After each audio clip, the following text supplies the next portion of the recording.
Lítio na Bolívia. A febre do ouro branco enquanto a população indígena aimara recolhe o sal incrustado sobre a superfície do salar de Uyuni. O lítio, muito mais lucrativo, é dissolvido a partir de salmoura existente nas profundezas do subsolo. O lítio é muito que entrou na nossa vida. Damos por ele nos equipamentos eletrônicos portáteis. Mas foi a revolução energética dos automóveis que o trouxe para a ribalta. Portugal é o quinto maior produtor mundial de lítio. Em primeiro lugar está a Bolívia, que sonha com a riqueza obtida através da extração do lítio do seu gigantesco salar. Não se sabe ao certo se os benefícios chegarão a muitos bolivianos. Uma manhã de sábado, em La Paz, Álvaro Garcia Linera, vice-presidente da Bolívia, acolhe-me num salão espaçoso. Este político de aspecto encantador, com cabelo prateado, é conhecido no seu país como ideólogo marxista convicto. Hoje, porém, apresenta-se como um agressivo comercial capitalista. A sua argumentação explica o problema do lítio. Garcia Linera refere-se ao recurso natural do seu país de forma simultaneamente factual e fascinada. Essencial para o nosso mundo cada vez mais alimentado a baterias, o lítio também é a chave para o futuro da Bolívia,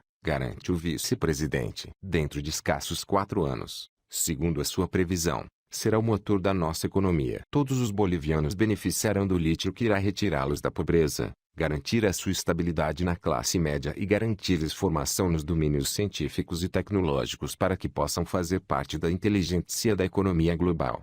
No entanto, como o vice-presidente bem sabe, nenhuma proposta de venda do lítio para salvar economicamente a Bolívia estará completa sem uma menção à fonte desse lítio, o salar de Uyuni. Esta gigantesca planície salgada, com mais de 10.000 km², uma das mais esplendorosas paisagens do país, será alterada, com elevada probabilidade, e talvez irremediavelmente destruída, pela extração do recurso subjacente. Por isso, Garcia Linera fala dele em tom respeitoso, até mesmo reverente. A certo momento, pergunta-me, já alguma vez esteve no salar de Uyuni? Quando lhe respondo que irei visitá-lo em breve, o vice-presidente abandona sua atitude de desprendimento e parece ser arrebatado pela saudade. Quando for ao salar, vá de noite, aconselha. Estenda uma manta no centro do salar e ponha a música a tocar. Prossegue, sorridente mas enfático, Pink Floyd. Ouça Pink Floyd e volte os olhos para o firmamento. De seguida, o vice-presidente esboça um gesto com a mão para denotar que o resto será evidente. A viagem de automóvel, de um dia, desde a capital mais alta do planeta até a maior planície salgada do mundo proporciona uma digressão pelo país mais pobre da América do Sul. Saindo da zona baixa de La Paz, permanentemente entupida pelo trânsito automóvel e manifestações políticas, a estrada sobe até El Alto, o bastião operário do segundo maior grupo indígena da Bolívia, os Aymara, migrantes oriundos dos planaltos dos Andes. Nas 7 horas que se seguem, a rota vai descendo sem parar através de aldeias onde se avistam efígies de potenciais ladrões amarradas a árvores, como que em sinal de aviso, passando pela cidade mineira de Oruro. O asfalto aplana por fim a cerca de 3.650 metros de altitude, desembocando num vasto troço de paisagem arbustiva, esporadicamente animado por lamas e vicunhas. Ao fim da tarde, o fulgor pálido do salar boceja através da planura. Chego ao salar imediatamente antes do pôr do sol. Durante cerca de 1,5 km,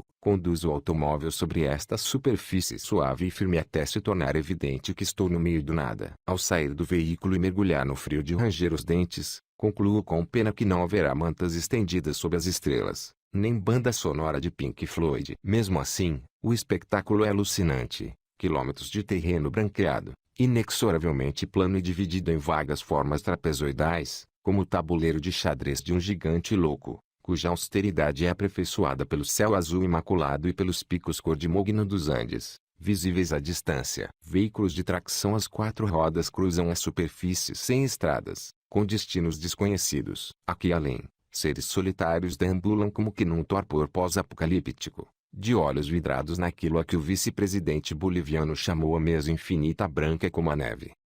Algures, longe da vista, na fronteira deste infinito, os bulldozers escavam lagoas de evaporação no salar, largas e geometricamente precisas, como que para criar uma grelha de gigantescas piscinas. Mais cedo ou mais tarde, ninguém pode prever o momento com total certeza, os bulldozers irão deslocar-se nesta direção. Eis o que sabemos. Em primeiro lugar, sob a maior planície salgada do mundo, existe outra maravilha, uma das maiores jazidas de lítio do planeta, contendo talvez 17% do total mundial. Em segundo lugar, na exploração das suas reservas de lítio, a Bolívia vislumbra um caminho que a retire do seu beco sem saída de miséria. E, em terceiro lugar, este trilho rasgado através do Salar de Uyuni está, ao mesmo tempo, quase inteiramente por definir e, para os bolivianos que vivem num país repleto de buracos saqueados e de aspirações frustradas, é suspeitamente familiar.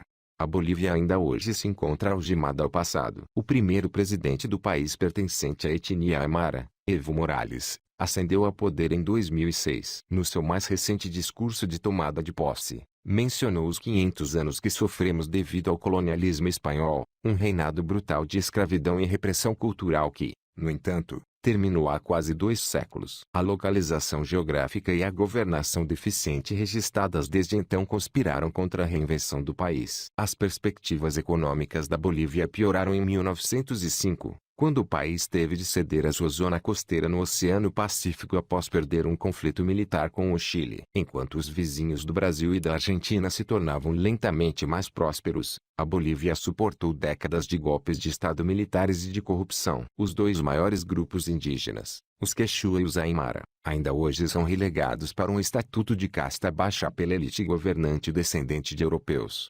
Em resumo, a Bolívia tem sido um país com baixa autoestima, hostilidade latente e nenhuma noção partilhada de destino nacional. Entretanto, a sua história econômica vem sendo marcada por ciclos intermináveis de crescimento explosivo e colapso econômico. Embora esta situação seja vulgar em países dependentes dos seus recursos naturais, alguns países da América Latina, como o Chile, conseguiram gerir esses recursos com competência. O governo boliviano, em contrapartida, tem frequentemente cedido seus direitos de mineração a empresas estrangeiras para obter lucros rápidos, mas fugitivos. Como o vice-presidente me disse, ao longo da nossa história, não criamos uma cultura capaz de combinar os nossos recursos brutos com pensamento inteligente. Isto deu origem a um país rico em recursos naturais, mas socialmente muito pobre. A Bolívia destaca-se entre os países da região por nada ter de curiosamente distintivo. A menção especial ao país no clássico filme de cowboys Dois Homens e um Destino pode ser vista como metáfora do seu semi-anonimato. Nesse filme, a Bolívia era o sonolento refúgio final de 2 assaltantes de bancos norte-americanos. Glamorizados por Hollywood, os fora da lei simbolizam algo de bastante menos romântico na Bolívia,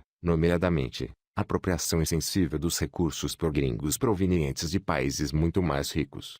Um comboio crivado de balas supostamente roubado pela dupla é uma atração especial em Pulacayo, outrora uma próspera cidade mineira. Pulacayo é hoje uma cidade fantasma. A residência do barão mineiro alemão Moritz Oschild é um museu raramente visitado, onde se vê em fotografias antigas das dificuldades sofridas pelos seus trabalhadores, muitos dos quais mulheres e crianças. Documentos recentemente descobertos revelaram que Oschild ajudou milhares de judeus a saírem da Alemanha nazi, reinstalando-se na Bolívia. O geólogo boliviano Oscar Bolivian Chaves comentou, com segura, Oschild foi o Schindler da Bolívia.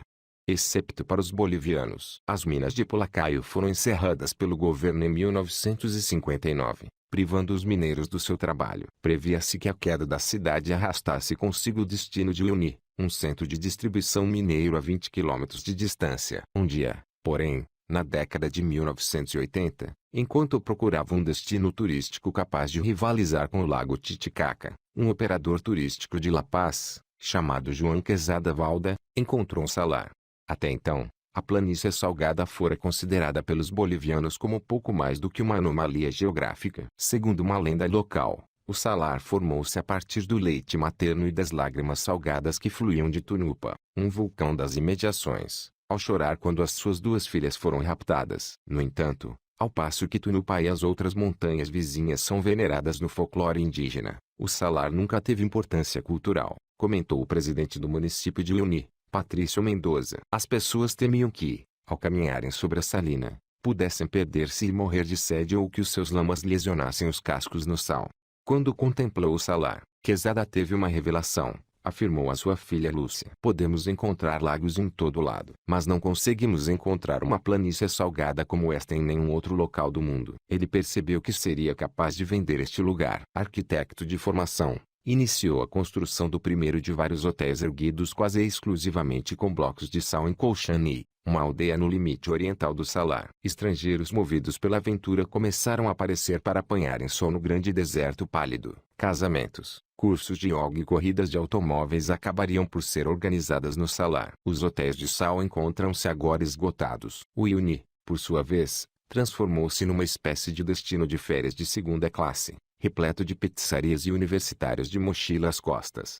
Talvez 90% da nossa atividade econômica seja o turismo, resumiu Mendoza. Com tudo isto, pode dizer-se que, na longa história de desilusões econômicas da Bolívia, o Salar constitui uma exceção feliz, embora modesta. Agora, porém, vem aí o futuro da Bolívia sob a forma de lítio. Aquilo que o ouro representou, em tempos passados, e o petróleo no século anterior, poderá ser eclipsado pelo lítio nos próximos anos. Há muito utilizado na medicação para tratar perturbações bipolares, em peças de cerâmica e em armas nucleares. Este elemento tem se destacado por ser a componente essencial das baterias de computadores, telemóveis e outros dispositivos eletrônicos. O consumo anual de lítio pelo mercado mundial elevou-se a aproximadamente 40 mil toneladas em 2017. Representando um aumento anual de cerca de 10% desde 2015. Entretanto, de 2015 a 2018, os preços do lítio quase triplicaram, um reflexo indesmentível da maneira rápida como a procura tem crescido. Essa procura irá provavelmente intensificar-se à medida que os automóveis elétricos ganharem cota de mercado. Uma versão do Tesla Model S funciona graças a um conjunto de baterias composto por cerca de 63 kg de componentes de lítio, o mesmo que existe em 10 mil telemóveis, segundo a Goldman Sachs. De acordo com uma previsão desta empresa de investimento, à medida que as vendas de veículos elétricos aumentam a sua representatividade na percentagem de todos os veículos vendidos, a procura de lítio aumenta 70 mil toneladas por ano. Como a França e o Reino Unido já anunciaram que proibirão a venda de carros a gás ou a gasóleo em 2040, parece lógico que um país onde exista lítio em abundância nunca precisará de temer a pobreza. Mas não é. Embora existam empreendimentos de mineração do lítio em todos os continentes, excepto na Antártida, cerca de 3/4 das reservas conhecidas de lítio encontram-se no Planalto de Altiplano Puna, um troço com 1.800 quilômetros de extensão nos Andes. As jazidas de leitos de sal estão concentradas no Chile, na Argentina e na Bolívia, região conhecida como Triângulo do Lítio. Desde a década de 1980 que o Chile produz lítio a partir de salmoura e o seu Salar de Atacama é atualmente a fonte mais importante desta substância na América Latina. O governo chileno foi hospitaleiro para os investidores estrangeiros e o seu sector mineiro, o maior exportador mundial de cobre, possui também vasta experiência. A Argentina começou também a extrair lítio de salmoura em finais da década de 1990, explorando o Salar de Hombre Muerto. As reservas de lítio da Bolívia igualam as do altamente produtivo Salar de Atacama chileno, mas até há pouco tempo seu potencial nunca foi aproveitado. Na Argentina e no Chile, sempre existiu uma cultura de parcerias público-privadas, afirmou Bolivian, que, na década de 1980, foi um dos primeiros geólogos a estudar o potencial de lítio existente no Salar. Aqui, o governo não quer aceitar o investimento privado. A hostilidade face ao capitalismo. A eleição de Morales foi simbólica para a população indígena dos Aymara, mas a retórica do novo presidente e as ações tomadas tiveram o efeito de repelir o capital estrangeiro. Morales apressou-se a nacionalizar a indústria petrolífera e tomou medidas para nacionalizar algumas operações mineiras. Em 2008, 2 anos após a sua eleição, Morales e Garcia Linera concentraram a sua atenção nas reservas de lítio do Salar de Uyuni, à semelhança das administrações anteriores. Os outros governos nunca produziram lítio, afirmou Garcia Linera, e queriam reproduzir o esquema de uma economia extrativa colonial. O povo boliviano não quer isto. Por isso, começamos do zero. Desde o início que o princípio operacional definido pelo novo governo foi pensado para garantir o controle total do Estado boliviano. Decidimos que nós, bolivianos, ocuparemos o salar, inventaremos o nosso próprio método de extração do lítio e, de seguida, faremos parcerias com empresas estrangeiras do que nos deem acesso ao mercado global, afirmou Garcia Linera. A palavra de ordem 100% estatal. adquiriu um significado suplementar ao ser pronunciada pelo presidente Aymara. Acontece que os Aymara representam uma grande parte da população residente em torno do salar. O anúncio de que a salina se transformaria no epicentro da revolução econômica da Bolívia foi entendido como um projeto que permitiria finalmente que os postos de trabalho e a prosperidade chegassem à população indígena do país. Garcia Linera prometeu que o lítio da Bolívia será o combustível que alimentará o mundo em 2030. Assim me garantiu. A economia do país estará a par da Argentina e do Chile. Confiante, Evo Morales avançou a previsão de que a Bolívia produziria baterias de lítio em 2010 e automóveis elétricos em 2015. Estas estimativas acabariam por revelar-se realistas. Como os líderes políticos depressa aprenderam, a extração de lítio é um processo dispendioso e complicado, exigindo investimentos avultados e sofisticação tecnológica. Fazê-lo sozinho não era uma opção viável para um país menos desenvolvido como a Bolívia. Ao mesmo tempo, seria um desafio para qualquer país, sobretudo um com tendências nacionalistas, atrair uma empresa estrangeira que aceitasse a cedência do controle ao Estado. Como compreenderá, a maioria das indústrias adoraria explorar o salar, disse Garcia Linera. Recusamos. O salar deve ser totalmente controlado por técnicos bolivianos. E isso tem, evidentemente, gerado tensões. Acreditando, contudo, que a promessa das reservas do salar de Uyuni superaria quaisquer dúvidas, o governo de Evo Morales anunciou que a Bolívia contaria com um parceiro estrangeiro para ajudá-la a desenvolver a produção de lítio à escala industrial em 2013. Também esta previsão se revelou precipitada. As empresas norte-americanas não aceitaram. O mesmo fez uma empresa coreana. A Bolívia só encontrou um parceiro em 2018, a Assis Systems Alemannia, uma empresa alemã que, alegadamente, investirá 1.140 milhões de euros em troca de uma posição acionista de 49%. O obstáculo mais difícil para a Bolívia é de cariz científico. A produção de lítio com qualidade para baterias a partir de salmoura implica separar o cloreto de sódio do cloreto de potássio e do cloreto de magnésio. A remoção deste último é especialmente dispendiosa. No salar, registram-se volumes de precipitação significativamente mais elevados do que nos seus homólogos na Argentina e no Chile, o que poderá tornar mais lento o processo de evaporação. Estas jazidas de lítio também possuem um teor mais elevado de magnésio. Enquanto o rácio de magnésio no Chile é de 5:1, em Uyuni é de 21:1. A sua concentração é 4 vezes superior, disse o engenheiro químico Miguel Parra. Por isso, é uma operação muito mais simples para eles. Para nós, separar o magnésio do lítio constitui o maior desafio. Certa manhã encontrei-me com ele na fábrica piloto de lítio boliviana de Lipi, situada numa antiga pastagem de lamas no final de uma comprida estrada de terra batida. Miguel Parra tornou-se diretor de operações da fábrica pouco depois do início do projeto, em novembro de 2008. Ventos violentos e pluviosidade excessiva atrasaram os engenheiros durante vários anos até conseguirem construir uma estrada sobrelevada de 15 quilômetros, ligando a fábrica à planície salgada onde o lítio é extraído.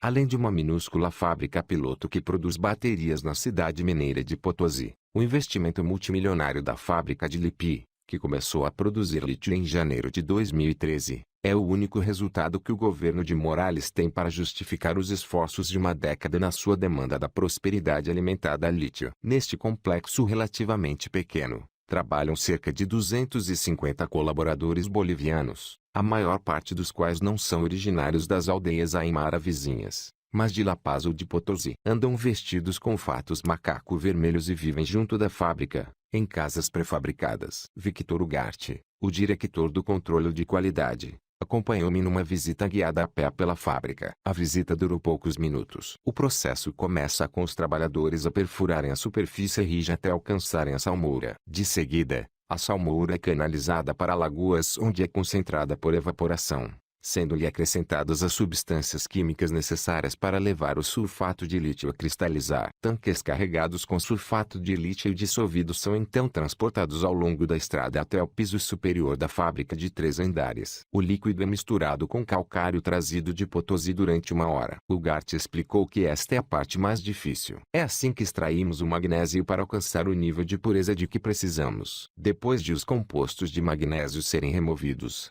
sob a forma de uma pasta cinzenta, o líquido remanescente é transferido para o segundo piso, onde o sulfato de cálcio é retirado através de filtragem. São acrescentadas substâncias químicas ao líquido arrefecido para criar carbonato de lítio, que passa por uma secagem de 2 horas antes de ser carregado em sacas com o rótulo carbonato de lítio. Cerca de 1/5 destas secas percorrem 300 quilômetros até a fábrica de baterias de Potosí. O resto é vendido a diversas empresas. Começamos por produzir cerca de 2 toneladas por mês, disse-me Ugarte quando visitei. Agora já fabricamos até 5 toneladas. Perguntei ao diretor do controle de qualidade qual era a meta definitiva de produção na fábrica de Lipi. O nível industrial será de 15.000 toneladas por ano, respondeu. Tentei imaginar de que forma esta pequena fábrica conseguirá, nos próximos 5 anos, aumentar a produção até alcançar esse objetivo, mantendo simultaneamente um valor de 99,5% de pureza, a norma da indústria para o fabrico de baterias de lítio.